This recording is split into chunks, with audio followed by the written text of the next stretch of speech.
Hello everyone, the topic is Introduction to Orthopedic Appliance. Now the malocclusion, so orthodontic treatment, it basically is because there is a malocclusion which is present. Now malocclusion, it can be dental or skeletal. It's not always that your malocclusion is because of the problem in your teeth, but there can be cases where the jaws, that are your maxillary and the mandibular bone, they are only having some problem, and because of that there are the skeletal malocclusion. So in this case, this is your skeletal base of the maxilla, this is your dentoalveolar structure, that is your teeth. Over here this is the lower teeth, and this is your mandible, that is your jaw. So there can be problem in the jaw itself and not the teeth, so that becomes your skeletal. So it can be like your maxilla is prognathic, or your mandible, it is prognathic, or it would be like your maxilla, it is retrognathic, and vice versa. So malocclusion, they may be limited to dentoalveolar structures, or it may be skeletal in nature, or the combination of both. So according to Sassoni, in 1972, the forces which are applied, they are basically of two types, that are your orthodontic forces or the orthopedic forces, that is your orthopedic therapy. So orthodontic therapy, it is aimed at the correction of the dentoalveolar structures, which means you are moving the teeth, and orthopedic is when the correction is of the skeletal tissue. So when there are skeletal problems, so in that case you are applying this orthopedic appliance. So now the orthodontic forces, they are applied to the teeth by the means of wire. So in this case, so orthodontic is nothing but your braces. So in this case, so the forces, they are applied by this wire. So these are the brackets, and then this is the arch wire. So the forces, they are applied, and you are achieving that tooth movement with the help of this wires and the other active components of the removal or the fixed appliance.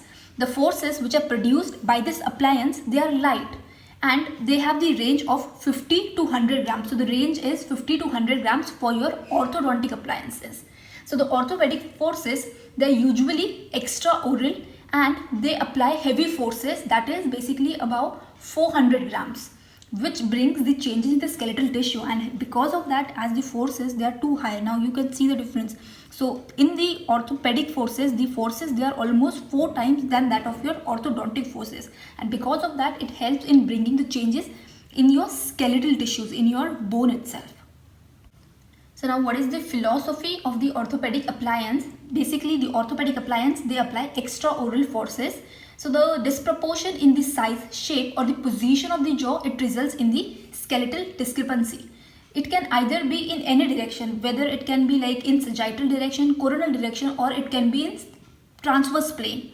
So the different modes in the management of your skeletal problem. So there are various modes in which you can manage the skeletal problem. So it can be the growth modification, camouflage, or the surgical correction. Now which treatment is to be done? So it totally depends on the nature and the severity of the problem, how severe the problem is, and the age at which the case it has been diagnosed and treated. Now for example, if the patient, he has grown completely, so obviously you can't go for this growth modification, because growth modification, as the name says, you are modifying the growth, and in this growth modification you have your myofunction appliance and the orthopedic appliance. So this growth modification, it comes when the patient is in the growing phase, when the patient is in the active growth phase. Now in the surgical is when the active growth, it has completed and the discrepancy is very major. So in that you go for surgical. So surgical is basically you are doing different surgeries. So in the patients where the active growth is completed, it is not possible to undertake this growth modification. So this growth modification is only taken when the active growth is going on. So this myofunction, they are intraoral appliance, and orthopedic is the extraoral appliance. So this is the basic difference between these two, and the forces which are applied in orthopedic, it is way too much than that of your myofunctional, because myofunctional, they are intraoral. So in that you are taking support intraorally. So because of that, the forces, they are comparatively less than the orthopedic. Now orthopedic, it is a extraoral. So because of that, you are taking like very high forces, and because of that, you are modifying the growth. So camouflage treatment is basically the active growth is completed and your skeletal problem is not that severe. So in that case, what you do is you camouflage or you mask by the orthodontic tooth movement. What you do in this camouflage is you extract some like a series of teeth, and because of that you are masking or you are like covering the skeletal problem by making the dental changes. So that is a camouflage, that you are covering the skeletal problem with the dental treatment. So it is nothing but camouflage. It is a treatment procedure which is aimed at masking. So you're masking or you're covering or you're camouflaging the skeletal effect by repositioning the dental structures. So this involves like selected extraction of certain teeth in both or either of the jaw. So camouflage, it can be done with the help of extractions or without extraction. So this camouflage in itself is a very big topic which I'm going to cover later. So camouflage is basically nothing but when the active growth is completed, but now the skeletal discrepancy is very minor. So in that case, you don't have to go for surgical correction. So in that case, what you do is you extract certain teeth. So now over here, now you can see this is the orthopedic force. So in orthopedic force, the forces, they are heavy and they are intermittent.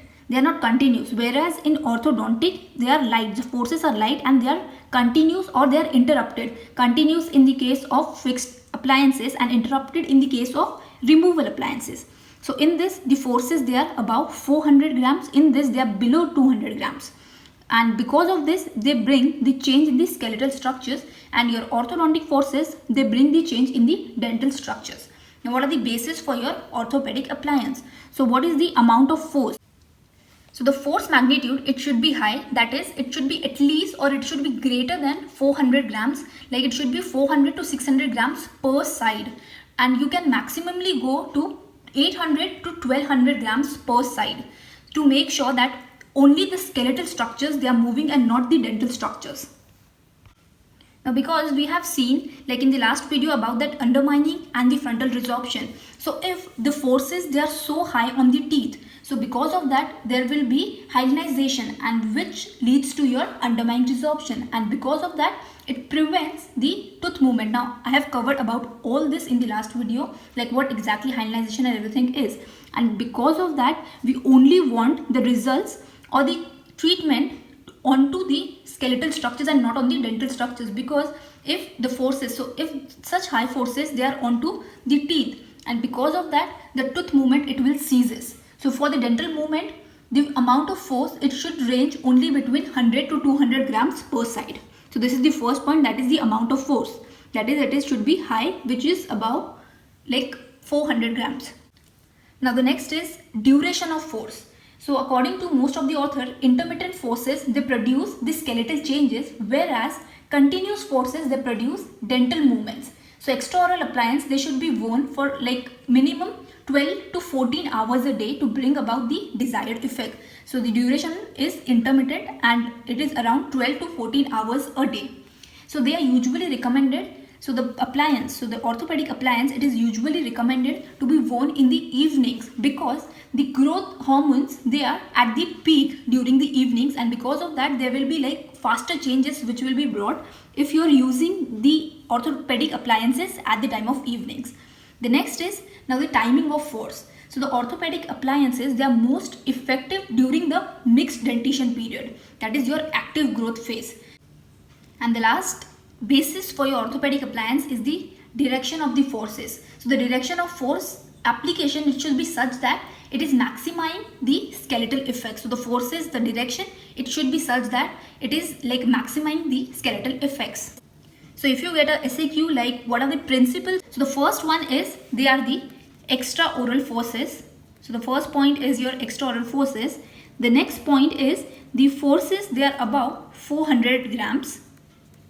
The next point, that the third point that you need to write is the duration of the wear. So your duration of wear is minimum 12 to 14 hours a day, and the forces, they are intermittent in nature. So this is the fourth point. And last point is, so the timing of forces is during the active growth phase. So these are the 5 main points for the principles of orthopedic appliances. Now the most commonly used orthopedic appliances, so these are the 3 commonly used ones. So this is the headgear, face mask and chin cup. Now I'm going to cover about each one of them in different videos. So the first appliance that I'm going to start with is the chin cup. So I hope you found this video helpful, and if you did, then please like, comment if you have any doubts about it, and do subscribe to my channel. Thank you so much.